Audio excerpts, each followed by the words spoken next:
இலங்கையில உங்களுக்கு இப்ப எல்லாருக்குமே தெரியும். எத பார்த்தாலும் கூடிட்டே போகுது. ஏன் தங்கம் விலை கூடுது, பொருட்களுக்கான விலை கூடுது, சாப்பாட்டு பொருட்களுக்கான விலை கூடுது, இந்த ஷேர் மார்க்கெட் என்னத்துக்காக கூடுது?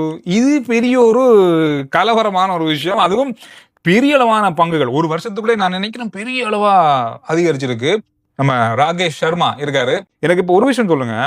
ஒரு சாதாரணமான ஒருவர், இப்ப நமக்கு இந்த பங்குச்சந்தைய பத்தி தெரியும். தெரியாதவங்க என்னதான் நடக்குது? பங்குச்சந்தைன்னா என்ன? எங்க நடக்குது இது? எப்படி இந்த பங்குகள வாங்குறாங்க? இதுக்குள்ள எப்படி போறது? எப்படி காசு போடுறது? எவ்வளவு போடணும்? இதுல என்ன? எப்படி நாங்க இதுல அக்கவுண்ட் திறக்கிறது? ஒரு மட்டக்களப்பில இருக்காரு ஒருத்தர், யாழ்ப்பாணத்துல ஒருத்தர் இருக்காரு, மலையத்துல ஒருத்தர் இருக்காரு. சாதாரணமா இந்த வீடியோ பார்த்து கொண்டிருக்காரு. அவருக்கு இந்த பங்குச்சந்தைக்குள்ள எப்படி வாரதுன்றத பேசிக்கா, சாதாரணமா எப்படி நுழையலாம் அப்படின்றத மட்டும் சொல்லுங்க. இரண்டு விதமா நாங்கள் பிரிப்போம். ஒன்று இலங்கையர்கள் அல்லது இலங்கை அல்லாதவர்கள், அதாவது வெளிநாட்டவர்கள். இலங்கையர்கள், வெளிநாட்டவர்கள் ரெண்டு பேருக்கும் பொதுவாக இந்த கருத்தை பகிர்ந்து கொள்ளுங்க. எல்லோருக்கும் இலவசமான ஒரு முறை தான். இப்போ எல்லாரோட கையிலையும் ஸ்மார்ட் ஃபோன் இருக்கிறது சந்துரு. நீங்கள் அந்த ஸ்மார்ட் ஃபோனை எடுத்து சிஎஸ்சி மொபைல் ஆப் என்ற ஒரு ஆப் இருக்கிறது, Colombo stock exchange mobile app. அந்த ஆப்பை நீங்கள் தரவிறக்கம் செய்ய வேண்டும், டவுன்லோட் பண்ண வேண்டும். அந்த ஆப்பிலே அதுக்குள் டவுன்லோட் பண்ணதன் பிறகு உள்ளுக்கு நீங்கள் செல்வீர்களாக இருந்தால் அது ஒரு லொகின் கிரியேட் பண்ண சொல்லும். உங்களுடைய இமெயில் அட்ரஸை கொடுத்து ஒரு லொகின் நீங்கள் கிரியேட் பண்ண வேண்டும். அந்த லொகின் கிரியேட் பண்ணதன் பிறகு அதற்கு பிறகும் நீங்கள் புதிதாக ஒரு கணக்கு திறக்க போகிறீர்களா, you want to open a new CTS account என்ற ஒரு டேப் ஒன்று இருக்கு. இப்போ அந்த இடத்துல நாங்கள் கிளிக் பண்ணினால் நாங்கள் திறக்க போகிறோம்னு சொல்லுகின்ற பொழுது அது உங்களுடைய பெயர், விலாசம், என்ஐசி நம்பர், என்ஐசி டீட்டெயில்ஸ் எல்லாவற்றையும் கேட்டு உங்களுடைய வங்கி கணக்கு, உங்களுடைய இமெயில் அட்ரஸ், உங்களுக்கு ஒரு செல்ஃபி எல்லாவற்றையும் அது கேட்கும். ஒவ்வொன்றையும் நீங்கள் பதிவு செய்கின்ற பொழுது இறுதியிலே உங்களுடைய கணக்கு ஒன்று திறக்கப்படும் கொழும்பு பங்குச்சந்தையிலே.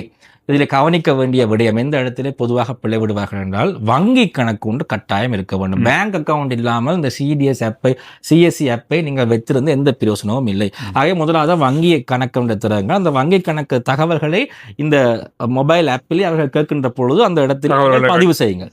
அது கட்டாயம். ஒரு இமெயில் அட்ரஸ் தேவை கட்டாயம் உங்களுக்கு இருந்திருக்க வேண்டும். இந்த ரெண்டையும் வைத்துக்கொண்டு தான் நீங்கள் இந்த சிஎஸ்சி மொபைல் ஆப்பினூடாக நீங்கள் கணக்கு ஒன்றை திறக்கலாம். அதில் இன்னும் ஒரு மிக முக்கியமான விடயம், அதில் எந்த பங்கு தரக நிறுவனத்தை தெரிவு செய்வது என்ற ஒரு மிக முக்கியமான ஒரு இடம் இருக்கிறது. You select your stock broker. கட்டாயம் தேவைதான் அது. அதாவது இலங்கையிலே பங்குச்சந்தையிலே முதலீடு செய்வதாக இருந்தால் நேரடியாக போய் ஸ்டாக் மார்க்கெட்லேயே முதலீடு செய்ய முடியாது. நீங்கள் ஒரு பங்கு தரகர் மூலமாகத்தான் ஸ்டாக் மார்க்கெட்டுக்குள்ளே போக வேண்டும். எங்கள் போன்ற ஒரு 22க்கு மேற்பட்ட பங்கு தரகர் நிறுவனங்கள் இருக்கின்றன. உதாரணமாக அதிலே எங்களுடைய நிறுவனத்தை சொன்னால் capital trust securities private limited. இதுதான் உங்களுக்கு பிடித்த ஒரு பங்கு தரகராக இருந்தால் நீங்கள் அந்த பங்கு தரகரை நீங்கள் தெரிவு செய்ய வேண்டும். அப்படி நீங்கள் தெரிவு செய்து நீங்கள் கணக்கு ஒன்றை திறக்கலாம். கணக்கு திறந்ததன் பிறகு உங்களுக்கு உதவி செய்வதற்கு அந்த ஸ்டாக் புரோக்கர் நிறுவனத்திலிருந்து ஒருவர் அழைப்பை ஏற்படுத்தி உங்களுக்கு தேவையான உதவிகளை அவர் செய்வார். இது பழமையாக நடக்கின்ற ஒரு முறை. இது இலங்கையராக இருந்தால் உங்களுக்கு இலங்கை தொலைபேசி இலக்கம் இருக்கும், ஸ்ரீலங்கன் டெலிஃபோன் நம்பர் இல்லாமல் நீங்கள் ஆப் பண்ணி டவுன்லோட் பண்ண முடியாது. உங்களோட போனில் இருந்து அந்த இலங்கை டெலிஃபோன் நம்பர் இருக்க வேண்டும்.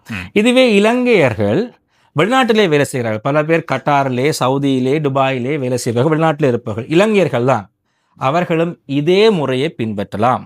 ஆனால் அவர்களுக்கும் இலங்கை தொலைபேசி இலக்கம் ஒன்று இருக்க வேண்டும். அப்ப கட்டாரில் இருப்பவர்களுக்கு கட்டார் நம்பர் தான் இருக்கும், இலங்கை டெலிஃபோன் நம்பர் இல்லாமல் இருக்கலாம். ஆனால் இலங்கை டெலிஃபோன் நம்பர் எடுத்துத்தான் நீங்கள் அதன் மூலமாக இலங்கையராக நீங்கள் பங்குச்சந்தையிலே இலங்கையராக நுழையலாம். எந்த நாட்டில் இருந்தாலும் இலங்கையராக நுழையலாம். ஆனால் இலங்கையினுடைய டெலிஃபோன் நம்பர் இருக்கணும். என்ன, உங்களுக்கு ஓடிபி ஒன்று வரும். அந்த ஓடிபி உங்களோட டெலிஃபோன் நம்பருக்கு தான் வரும்.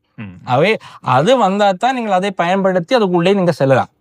சரி, இதுவே இலங்கையர் அல்லாதவர்கள், வெளிநாட்டவர்கள், பல தமிழர்கள் வெளிநாட்டிலே புலம்பெயர் தமிழர்கள், UK citizen, US citizen, Canadian citizen, Australian சிட்டிசனாக இருப்பார்கள். ஆனால் இலங்கையர்கள் தான் பல பேர் முதலீடு செய்ய ஆசை, பல பேர் வருகிறார்கள். இப்பொழுது அவர்களுக்கு ஆசையாக இருக்கின்ற பொழுது அவர்கள் செய்ய வேண்டிய மிக முக்கியமான ஒரு விடயம், ஐஐஏ அக்கவுண்ட் ஒன்றை திறக்க வேண்டும். இன்வெர்ட் இன்வெஸ்ட்மெண்ட் அக்கவுண்ட் என்று ஒரு அக்கவுண்டை வங்கியிலே சென்று திறக்க வேண்டும். அது வங்கி, நாட்டு வங்கி, அந்த நாட்டு வங்கியில் இல்ல. இப்ப பிரித்தானியா எடுத்துக்கொள்ளும். நீங்கள் பிரித்தானியா சிட்டிசனாக இருந்தால் நீங்க என்ன செய்ய வேண்டும் என்றால் பிரித்தானியாவில் இருக்கக்கூடிய ஸ்ரீலங்கன் பேங்க்ஸ், கமர்ஷியல் பேங்கா இருக்கலாம், HNB-யா இருக்கலாம், சம்பத் பேங்கா இருக்கலாம், பேங்க் ஆஃப் ஸ்லோனா இருக்கலாம், இன்னும் ஒரு 4-5 பேங்குகள் இருக்கிறது. அந்தந்த பேங்குகள் வெளிநாடுகளிலும் இருக்கும். ஆகவே அந்த நாட்டுக்கு நீங்கள் செல்ல வேண்டும். சென்று எனக்கு கொழும்பு பங்குச் சந்தையிலே முதலீடு செய்ய வேண்டும், ஆகவே IIA கணக்கு ஒன்றை திறக்க வேண்டும், திறந்து தாருங்கள் என்று அந்த வங்கி ஊழியரிடம் சொல்ல வேண்டும். IA என்ற இன்வர்ட் இன்வெஸ்ட்மெண்ட் அக்கவுண்ட், காசு உள்ளுக்கு வருகின்ற, வெளிநாட்டிலிருந்து உள்நாட்டுக்கு வருகின்ற ஒரு முறை. அப்ப அந்த கணக்கு ஒன்றை நீங்கள் அந்த வங்கி ஊழியரிடம், இலங்கை வங்கி ஒன்றினுடைய வங்கி ஊழியரிடம் கேட்டு அந்த கணக்கை திறக்க வேண்டும். அந்த பேங்க் அக்கவுண்டை வைத்துக்கொண்டு நான் ஏலவே சொன்ன முறையை பின்பற்ற வேண்டும். கொலம்பு ஸ்டாக் எக்ஸ்சேஞ்ச் மொபைல் ஆப்பை டவுன்லோட் பண்ண வேண்டும். அதுக்கு பிறகு அனைத்து தகவலையும் கொடுக்க வேண்டும். இங்க நீங்க கொடுக்க போகிற தகவல் எல்லாம் உங்களுடைய பாஸ்போர்ட் டீட்டெயில்ஸா இருக்க போகுது. அங்கே இலங்கை இருந்தால் NIC, வெளிநாடாக இருந்தால் பாஸ்போர்ட் டீட்டெயில்ஸ், அட்ரஸா இருந்தால் நீங்கள் எந்த நாட்டில் இருக்கிறீங்களோ அந்த அட்ரஸ் ப்ரூஃபை நீங்க கொடுக்க வேண்டும். எந்த நாட்டு வங்கி உங்களுக்கு இருக்கிறதோ அந்த வங்கி, அதாவது இப்ப நீங்கள் இப்போ கரண்டா இப்ப நீங்க IIA அக்கௌண்ட் உருவாக்கினீர்கள், அந்த வங்கி கணக்கு தகவல்களை நீங்கள் கொடுக்க வேண்டும். அப்பொழுதுதான் உங்களை கணக்கு திறக்கலாம். அப்போ என்னண்டா, வெளிநாட்டிலிருந்து ஒருவர் அனுப்புவாரா இருந்தால் நீங்கள் உங்களுடைய நாட்டு வங்கியிலிருந்து ஸ்ரீலங்கன் கமர்ஷியல் பேங்குக்கு HNB-யோ கமர்ஷியலோ சம்பத்தோ ஒன்று காசு அனுப்புவீர்கள். அந்த ஸ்ரீலங்கன் கமர்ஷியல் பேங்கிலிருந்து capital trust security stock broking கம்பெனிக்கு காசு போகும். அந்த காசை வைத்துக்கொண்டு நீங்கள் பங்குகளை வேண்டலாம். இப்போ இந்த வங்கிகள் அந்த நாட்டில் இல்லை என்றால், அந்த நாட்டில் இல்லை என்று சொன்னால் நீங்கள் செய்ய வேண்டியது ஸ்ரீலங்கன் கமர்ஷியல் பேங்குக்கோ அல்லது HNB-க்கோ NDB-க்கோ அல்லது சம்பத் பேங்குக்கோ ஒரு இமெயில் அனுப்பி நான் யார் என்று சொல்லி எனக்கு ஒரு IIA அக்கௌண்ட் ஒன்று ஓபன் பண்ண நேரடியாகவே திறக்கலாம். ஆகவே உங்களுக்கு தெரிந்தவர்கள் பல பேர் அந்தந்த பேங்க்ல இருக்கலாம், அவங்களோட பேசி எனக்கு ஒரு கணக்கை திறந்து தருகிறார்கள் என்றால் அவங்க திறந்து தருவார்கள். ஆகவே கணக்கு திறந்தால்தான் நாங்கள் ஸ்டாக் மார்க்கெட்லேயே முதலீடு செய்யலாம். வெளிநாட்டவர்கள் இப்பொழுது பல பேர் அதை செய்கிறார்கள். நீங்கள் விற்பனை செய்த பிறகு ஒரு பங்கை வேண்டும் பொழுது அப்படி காசை கொண்டு வருவீர்கள்.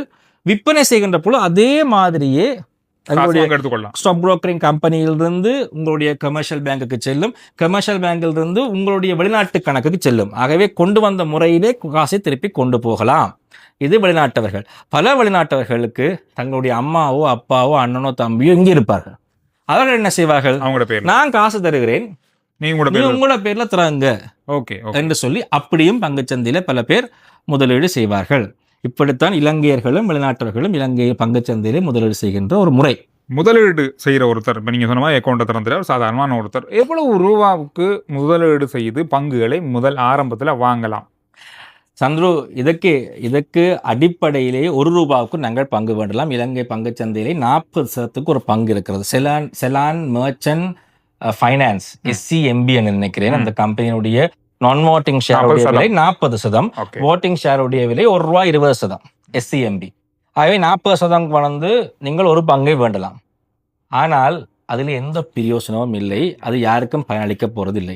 ஆகவே அடிப்படையிலே இந்த பங்குச்சந்தை சமூகம் எதை விரும்பும் என்றால், நீங்கள் ஆரம்பிக்கின்ற பொழுது குறைந்தது ₹1,00,000 இருந்தால் தான் உங்களோடு ஒருவர் பேசி உங்களுக்கு ஒரு சின்ன ஆலோசனையாக கொடுப்பதற்கு அவருக்கு நேரம் இருக்கும். காரணம் என்னென்றால், இலங்கையிலே என் போன்ற முதலீட்டு ஆலோசகர்கள் கிட்டத்தட்ட ஒரு 200 பேருக்கு மேல் இருக்க மாட்டார்கள்.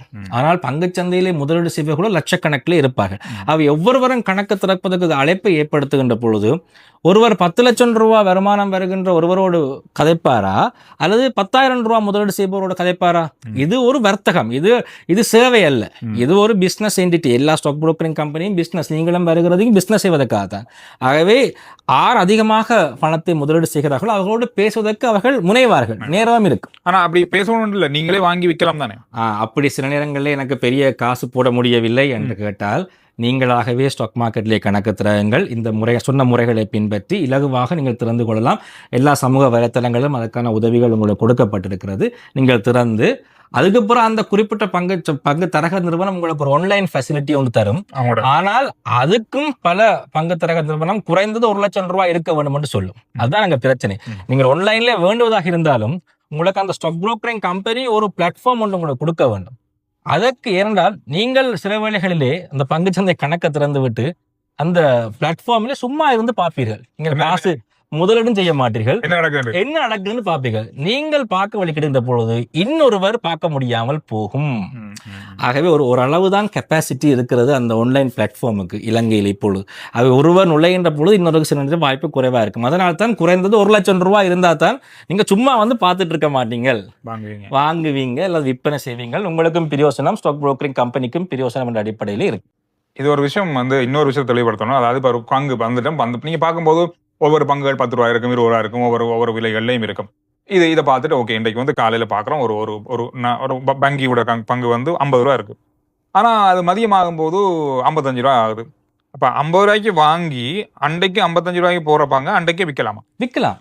அதுக்கு 5 ரூபா லாபத்தில் வித்தரலாம், உடனடியாக விற்கலாம். டே ட்ரேடிங் சந்திர சொல்றது டே ட்ரேடிங். பல பேர் இந்தியாவை எடுத்தால் இந்தியாவில் சரிக்கு சமமாக டே ட்ரேடிங் செய்பவர்கள் தான் இருப்பாங்க. விடிய காலையிலே வேண்டுவார்கள், மதியம் வருகின்ற பொழுது விற்பனை செய்வார்கள். லாபமோ நட்டமோ அவர்கள் விற்பனை செய்வார்கள். அதை சொல்றது டே ட்ரேடிங், ஒரு முறை. அதாவது காலையிலே வேண்டுவார்கள், அவர்களுக்கு தெரியும் இந்த பங்குன்ற போகுது. ஆகவே ஒரு 5% அல்லது 2%, 3% லாபம் வந்தாலும், ஒரு நாளைக்கு 3% வந்தாலும் உங்களுக்கு லாபம் தானே. 10,000 லாபம் வந்தா கூட 10,000 லாபம் தான் லாபம் தானே. ஒன்றும் செய்யாமல் உங்களுக்கு அவ்வளவு வருகிறது என்ற அடிப்படையில் அதுக்கு பேர் டே ட்ரேடிங். அதை செய்பவர்கள் இருக்கிறார்கள். இதுல லாபம் வரலாம், நட்டம் வரலாம், அவர்களுடைய முடிவு. அதான் நீங்க வாங்குற பங்கை பொறுத்து. அது சில விட 5 ரூபா கூடுவோம்னு சொன்னா சில விட 5 ரூபா குறையலாம். அதுக்காக நீங்க அது கூடும் வரைக்கும் பிறகு பார்த்துருக்கணும்.